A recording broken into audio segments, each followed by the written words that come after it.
I want to welcome you all to our webinar today, where I have the great honor of interviewing a graduate of the Clinical Research Fastrack program.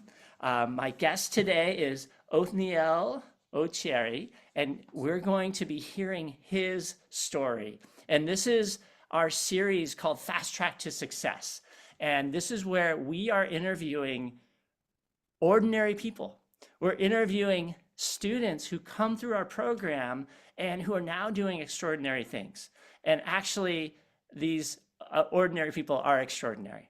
And everyone who participates in our program has incredible unique qualities and talents. And we get to hear today from Othniel. And I'm really excited to be interviewing today. Othniel, thank you so much for being here, first of all. Thank you for having me as well. Before we jump in, I'd like to introduce myself. My name's David Silberman. I am the co-founder and CEO at Clinical Research Fastrack. And Clinical Research Fastrack is an education and training organization. We have helped over 1,500 people, even more, enter and advance in the field of clinical research. Our students come from mostly the United States, but people who are immigrants from all over the world. And we train people to learn the core competencies on how to run a clinical trial so they can really do a great job in the field. We also train principal investigators. These are physicians who are working at hospitals and doctors' offices here and around the world who want to be the principal investigators of clinical trials. And we train for the industry. The industry site networks and different organizations come to us and send us their new hires in the field or people who they want to upskill and make sure they're doing a great job to get more training. So we have our fingers in training all parts of the industry. And we have relationships with organizations all around the industry. And that's where many of our graduates of our program, like Othniel, end up working. To kick things off, Othniel, before I start interviewing you, I want to make sure everyone knows what clinical research is. How would you describe clinical research? Clinical research is a wide industry.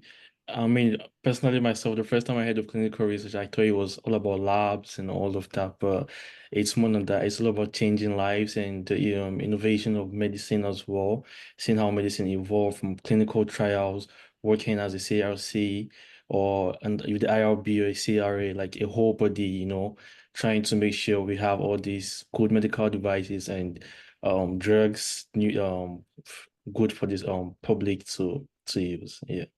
Absolutely. It's a great industry. There's so many different roles, so much going on.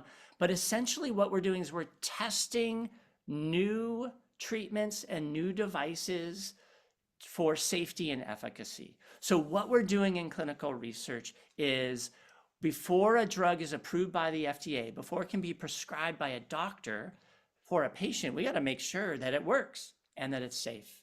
And in clinical research, we're going through that process. And it's an industry that is so vital to make sure that we're getting the best medicines, the best treatments, the best medical devices out there that really have a benefit for patients. And ultimately, we're helping people live a better quality of life and save lives. Othniel, you are a graduate of the Clinical Research Fastrack program. You took our program about a year ago, a year and a half ago, is Right, that right? right. Do you About remember when you graduated? it was in January last year. Yeah. Oh, wow. Excellent. Okay. So it's been a little while. And I am curious, um, uh, before you took the program, you're in Connecticut right now, right? You live in I'm Connecticut. Connecticut, Yeah, you're a resident of Connecticut. But where were you before you moved to Connecticut, before you started our program? Where were you living? Where did you grow up? yeah. So hi everyone. I'm Othniel. I'm a Ghanaian as well. So I lived in Ghana and grew up in Ghana. And I went to college in China for medical school. After medical school, I went back home and practiced for a year. I moved to the US in 2021. And yeah, I apparently was in the Bronx in New York, and I was working in the emergency department as a PCT, patient care technician. And I was browsing the net one of these days because I'm a foreign medical graduate in the US, and I'm like, oh, I got to take the step exams, and how do I go about this? And I came across Clinical Research Fastrack, and at the time, I felt like clinical research was all about lab and all of this stuff. So I didn't want to do it, and I didn't want to venture into it. But I mean, being in the ER and practicing a couple of times, I felt like it was just a whole cycle of, doing the same thing, seeing the same set of people. And especially in the Bronx, the hospital I used to work in, you could discharge patients and they come in like 2 hours later on the same day. So I wanted to do something different, and I'd always wanted to reach the world at large. I decided to give Clinical Research Fast Track a call back, registered for the program, and it was awesome. You guys Okay, hold on. But you had me when you said Ghanaian. So you're not born in the United States. know I You're wasn't, born no. in the country of Ghana. Right, That's right. wild. And you grew up in Ghana, you went to school there, and then where exactly? You went to medical school, you said in China? I know, right, yeah. So how did that work? You actually you applied and you flew to China for medical school. Definitely, yeah. Apply. I got my admission and then I flew to China for medical school. Yeah, I was And there for like 6 years. 6 years in China, and then you went back home to Ghana after that? Right, I went back home to Ghana after that. Okay, and did you practice medicine a little bit in Ghana? I did, yeah, I did for a year, yeah. Okay, excellent. And was it any particular area of medicine? Yeah, I was internal medicine generally. Internal medicine. Okay. And then you came to the United States. What year did you come to the United States? In 2021. 2021. Was Yeah. that during the pandemic? Yeah, I mean, during when the pandemic was, things were getting lighter with the whole pandemic and the whole lockdown and stuff. Yeah. Wow. So you come to the United States and then you got a job at a hospital. What were you doing at the hospital? Patient care technician in the Okay. ER. Yeah. And then you said after a while it just got a little bit why did you want something new? Why not continue doing that? I've always wanted to be something bigger. I always wanted to be a part of something bigger and always wanted to reach out to the whole world at large. And I felt like after giving it a thought and doing my research as well into clinical research, I felt like that was a better way to reach out to everyone. Okay, so you contacted us, you wanted to do something bigger, and then do you remember enrolling in our program, what that was like, or did you have any concerns before you enrolled? Because I've talked to our students, and often before they enroll, they have, or what were your concerns? I'm just curious. Yeah, I mean, I was like, because it was online. Uh-huh. And I wasn't seeing you guys physically, so I'm like, is this real? Um, I mean, do I make payments and I don't hear from you guys again? Yeah, I had a couple of doubts and concerns spread. I spoke with the person I spoke with, who helped me enroll was very helpful and put me through the whole steps and assured me I'm going to have support from Fast Track, Clinical Research Fast Track, and help me with the journey throughout. Wonderful. Okay. So you decided, okay, this is something for me. I want to go into clinical research. And then you came into the classroom. What was your experience like in the classroom? It was great. I mean, all the people that lectured us were people in the industry already with great experience. There was so much to learn, so much knowledge, and so much. I mean, it was just wonderful learning from people who had this vast knowledge and clinical research in various departments, various roles as well, and all of that. Yeah. So you learned from industry experts. Yeah. And do you remember every day, was there one person you met from how many people did you meet from the industry? Various people. I connected with a couple of them on LinkedIn, wonderful people as well. Yeah, Mhm. it was good people, various people every day, different activities as well to help with the whole learning and all of that. Good Okay, material. so you had activities, and what kind of material were you learning in class? What is sort of the nuts and bolts of clinical research? You said there were activities. You said you learned from these experts. What were you learning? Yeah, so basically, I think we had an introduction to what clinical research is about.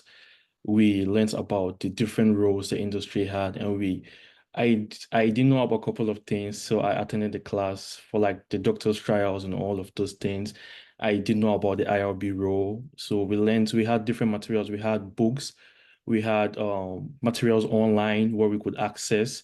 We had activities that made us, you put yourself in different roles and try to act like you are a clinical research coordinator or yeah, an IRB personnel and see how you could fit in those roles. That helps you get you ready for where you want to be in the industry. Okay, so you were doing role playing, you're doing activities. You mentioned clinical research coordinator. What is a clinical research coordinator? Like, what does that mean? Right. A clinical research coordinator is basically, I'd say, the backbone of a site, a research site. You basically help the PI, the principal investigator, with the whole process from consent forms to scheduling appointment with the patient, medications as well. So you're basically doing a whole lot in helping in that aspect as well. Yeah, and the clinical research coordinators, they're collecting data. They're actually Definitely, doing, yeah. they're running the whole The trial. whole trial, the backbone of the whole trial, all right. Yeah, I did mention that we train principal investigators. The principal Yeah, investigators have oversight at a hospital or research site, but the clinical research coordinators are the one really doing all the work. right. You took the class, and then after the class, what happens next? Like after you finished the in-person training, what did you do next? Yeah, so one thing I liked about the program was we had mentors that would help you. So after the class, we had mentors that helped us with interviews, job search, resumes, and encourage you. And I could just be there and like my mentor would be like, "Hey, check out this opening. This is how you should answer these questions. This is how you should go about." So we had great support from my mentors in clinical research fast track as well to help me into the journey. You said mentors, you had more than one mentor? I had one mentor, but then Laura was also helping as well. So that's why I say mentors. Yeah. So you're benefiting not just from your assigned mentor, but other Other, directors. yeah, Yeah, that's correct. fantastic. And even the some of those industry experts who lectured us as well send sometimes they send stuff to me on LinkedIn, join these and listen to these as well. And yeah, so support from everyone. So they were sharing tips on different jobs that were out there. They Definitely. helped you update your resume, your Yeah. cover letters. You Yeah. said reaching out on LinkedIn. Wow, did you feel like you got a lot of support? Yeah, I did actually. Yeah. Okay, I'm so you started applying for jobs, and then what happened next? Where did you apply, and where did you end up? So, I mean, during the whole program, I wanted to be a CRC, as we just said, because you wanted to, like, be the whole backbone of the whole trial and all of that. And I applied for so many CRC roles. But I remember you yourself always say during the program, you get no's, but just keep going. That shouldn't put you back.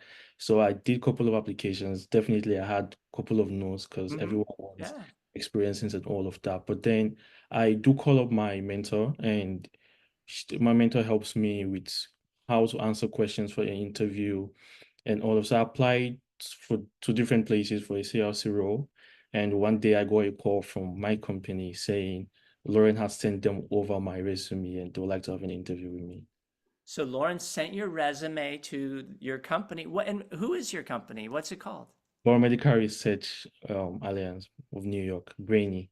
It's called Brainy. And I'm Yeah. sorry, and what does Brainy's an acronym? What does Brainy Right. stand for? Biomedical Research Alliance of New York. Biomedical Research, I'm sorry, Alliance Alliance of New York. Alliance of New York. It's in Uh, IR, yeah. and you work in their IRB department, is that right? Right. I work in the IRB department. Okay, and can you explain to everyone what is an IRB, first of all?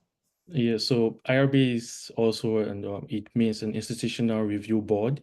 It's basically like an ethic committee that helps with the safety of the subject or the safety of the patients in clinical research.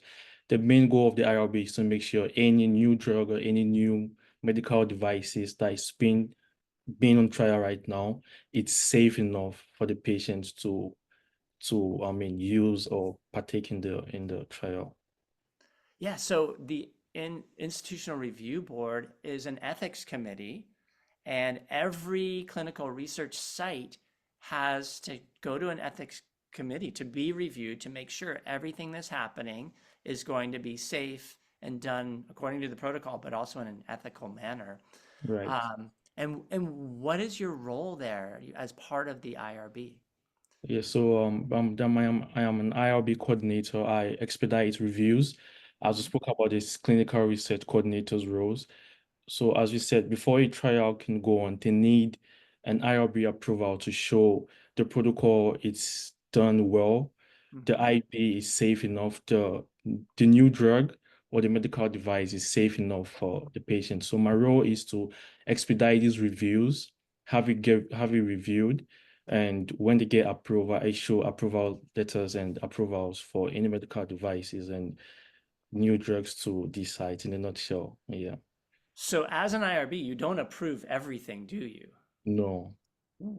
So a site will send over a protocol, something they want to do. Can you give an example of something you say, nope, that's not okay, and they have to Right. So it cites my senior protocol saying they want to add pregnant women or pregnant subjects to the research.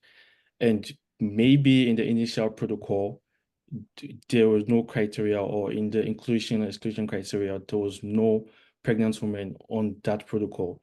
So we do not just approve that because we need to have a review, a full board review with other staffs and other reviewers, expertise as well. If it's an oncology study, we need to have an oncologist expertise or PEDS yeah, depending on what area, to review and access it and see if it's safe enough. If it's not, we go back to the site and tell them you need to give us more details or you need to provide more information about this. It could be a new drug if they're updating the investigators brochure and we discover there's a new risk on these new drugs they are testing. We do not just approve that as well. We need to make sure the risk ratio to benefit ratio is more, like there's more benefits than risks in the new medication they're giving. So yeah. So that's a lot of responsibility. You're overseeing the safety of all the participants who are Mhm. going to be enrolled in the trial. Right. Um, did you feel like the training you had at Clinical Research Fast Track prepared you for this role? Yeah, definitely it did. It did. I remember joining my team first, and I had to take a couple of training, and I'm like, I literally did this. I did this in clinical research fast track, so I didn't waste so much time in catching up or getting to know what I have to do with the IRB. Yeah. Fantastic. So you're able to onboard quickly. You understood what was happening, and you've been there for over a year now. Yeah, yeah, and a What half. what are some of the favorite things you do on the job? Like what keeps you there? I mean, getting emails to say the FDA had finally approved a medical device or a drug we'd worked on with them and we helped them through is something that keeps me going and satisfying as well. To know we're Oh, helping and changing lives. so you've been part of studies of approved drugs? Yeah. That's really exciting. Can you share about the indication or what type of drug is approved now that you've been a part of?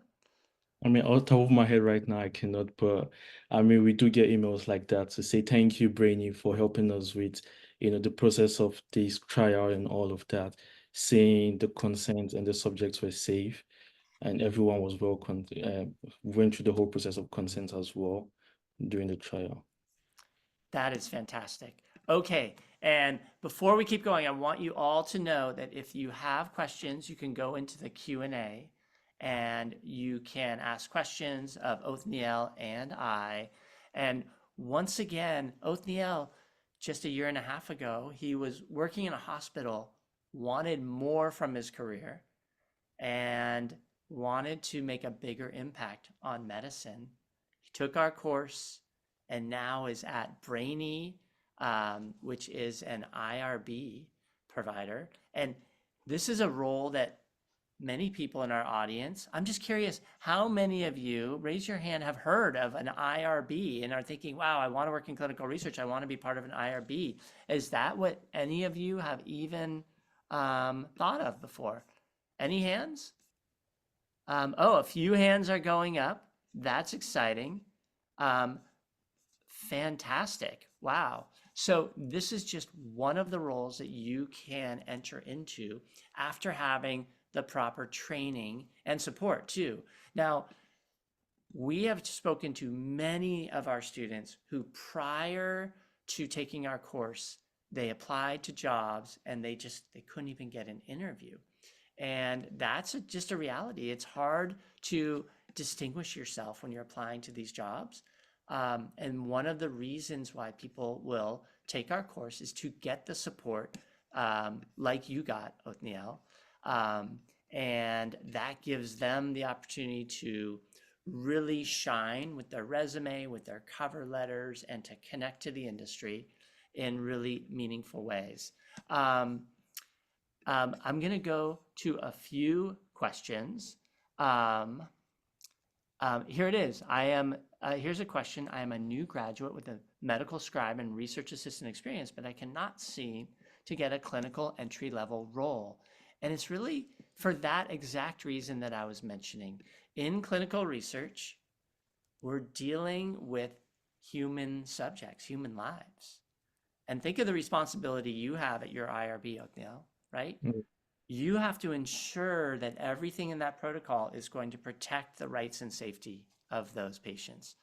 To work in the field, you have to have a really deep understanding of the core competencies and how to do the job just to get that entry-level job. And that's why we exist.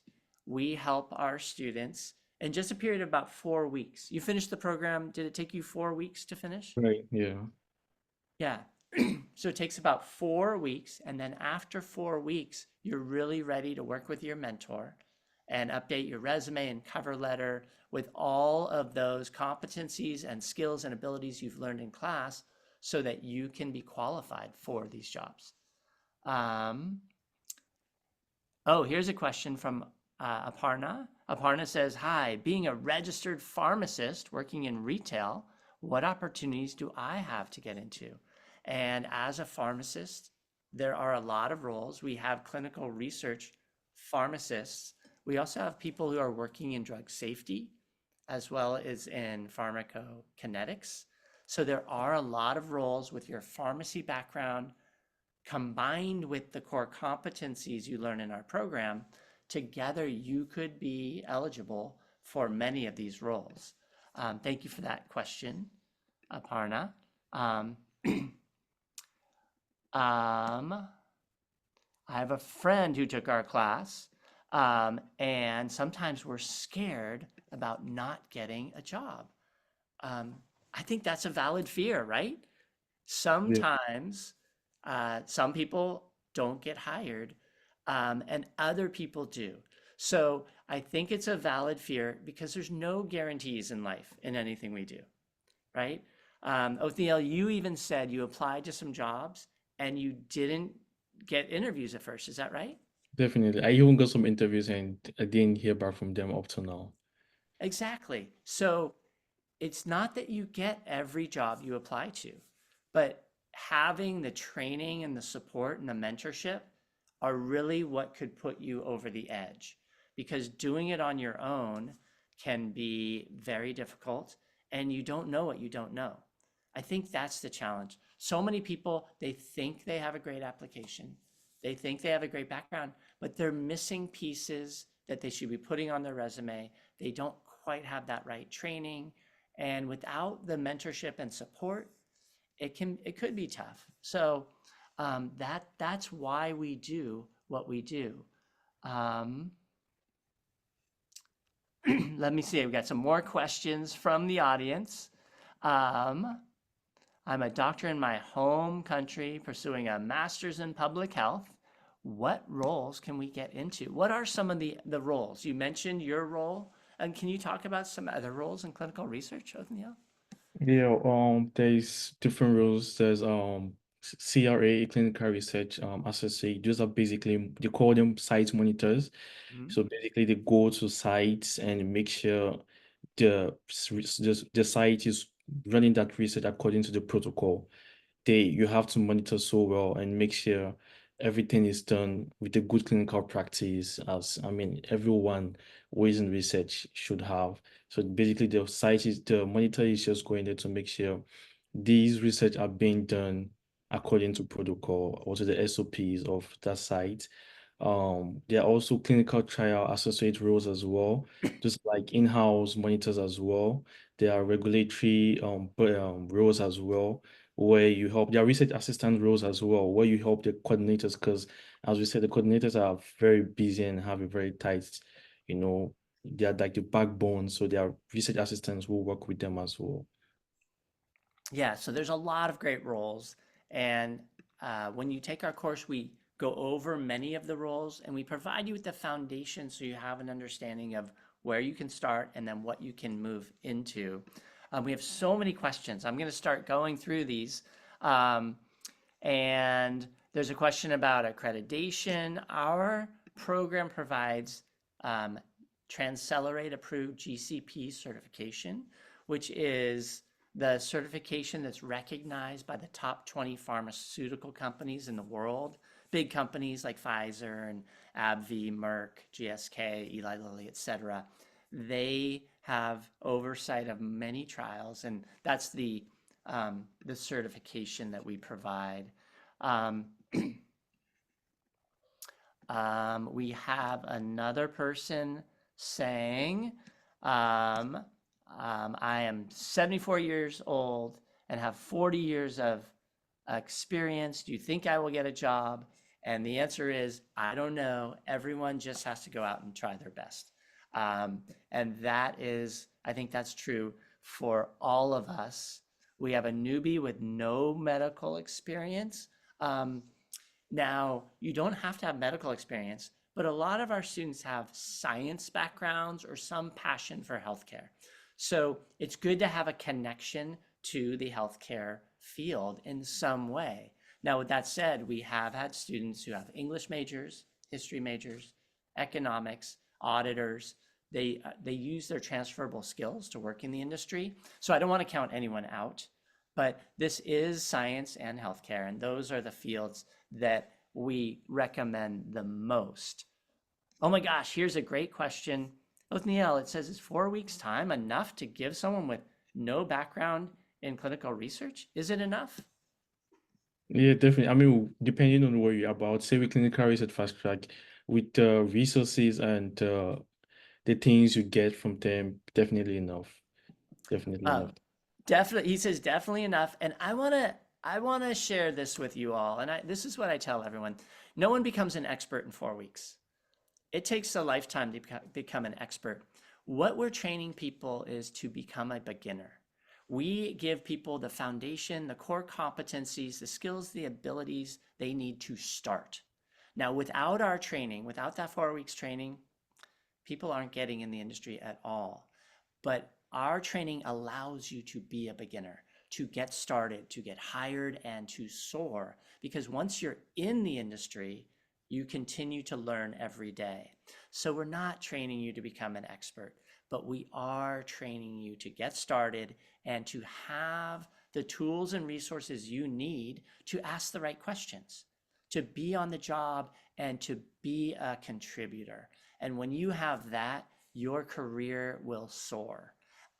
So that's a fantastic question from Dinio, and I hope that answers the question. Um, What's the base pay for entry level? That's a really important question. We have had students starting all over the map. Some students start at 40,000 a year, some start at 120,000 a year or more. And depending on your particular background, your training, the role, and where you live too, the pay can really vary. So if you have specific questions about that, I recommend you contact us. Um, and I'll post our phone number in just a minute. Um, oh my gosh, so many questions. Um, I have many years of research experience, mainly preclinical. What roles could fit me in clinical? Well, Othniel, what are those roles? You mentioned them, and I think almost all of them apply once you have the right training, right? Yeah, From right. Yeah. So, any favorite places you think someone should start? Um, I would say from entry levels, it's better to start from research assistants or a CRC if you have the right support as well.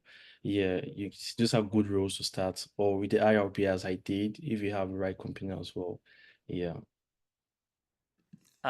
Fantastic. Um, we have so many more questions. Is it an online course? Our course is currently on Zoom. So it's online, but it's live. And it has a live component. It has a learning management system, which is independent. So it has that component too. And you work one-on-one with your mentors as well. So there's several different components. It's not in person though. It's either on Zoom where you're interacting with our instructors and the other students in a Zoom setting, or parts of it are also in a learning management system. We used to teach in person. I don't know if you knew that, Othniel. Before COVID, we would fly to different locations. We'd have classes in Atlanta in person. We'd have classes in Arizona and Dallas, all over. It was really fun. Um, but the benefit of being online is you can be in Connecticut, I can be in San Francisco, and we don't have to fly. So there's benefits of taking the class on Zoom, but it's always fun to do things in person too. How was it for you being on Zoom? Did you feel like you could really learn in that Yeah, format? yeah, yeah. It was, I mean, I felt connected, and with the whole, as I said, there was so many activities we were doing together. So you don't just feel like you're just doing an online course where you do not interact or connect with the lecturers or whoever is teaching. It's good. You have the good connection. Okay, and then there's a question about experience. It's like, how can I get a job without experience? And the industry really values experience, but here's the thing. How could anyone start in a job if you need a job to get the experience and you need experience to get the job? How is that possible? That's why our program exists. We give you enough of the role plays, like Othniel was talking about. He said we did role plays as CRCs, as IRB members. We learned about monitoring. So when you go into your job interview, you've you haven't done worked on a real trial, but you've done the activities in a mock situation, a mock trial, so to speak. And when you have that experience, it's enough to get you hired. And that is really what's most important. Oh my gosh, so many more questions. But what I'd like to do now is I want to share my screen. I have a fun shot, and it's going to take you back, Othniel. Look at this. Do you remember this? This is your class back in Right. 2023. Do you see you're over here? You see that? Yeah. Yeah, I see. You remember that crew? And I there's do. Janelle, who You was know, one yeah. one of the mentors, and Lauren Stockwell, and Yeah. your whole crew. I had to share that with you. Remember how much fun that was in class? It was good. Yeah, we not only educate our students, but we do like to have fun while we're training them. Okay, let's do a quick lightning round of questions. What's your favorite moment on the job? I would say getting to learn more, getting to see what's going on behind. Because if I wasn't in clinical research, I wouldn't have known all these new medical devices or new drugs that are being on trial and all that. Yeah, so I feel like gaining more knowledge. It's my favorite thing on the job. Yeah. Fantastic. And what was your most surprising moment on the job? What's something that you didn't expect? Yeah, I think during one of the activities learned of when there is a serious adverse event, when there is maybe a death due to the new drug, and you have to report to the IRB. And now that I work with the IRB, I got to see one that happened, and you usually supposed to report to the IRB within 5 days or 24 hours. But then I got to see one that happened a year ago, and they're reporting this to the IRB after a year. I was shocked to hear. That's one of my most surprising moments. After 1 year. Yeah. Wow. Wow. That's definitely a memorable one. And one more question. What's an impact you want to make? I want to be able to, even if I can personally put a smile on everyone, I want to be a reason or be a part of something that somebody could smile and say had made their life better. And I feel like that's what I'm doing now. Wow, that's beautiful. Smile and make a life better. That is beautiful. And that's something that we do every day in clinical research. Well, hopefully every day. Maybe not every single day.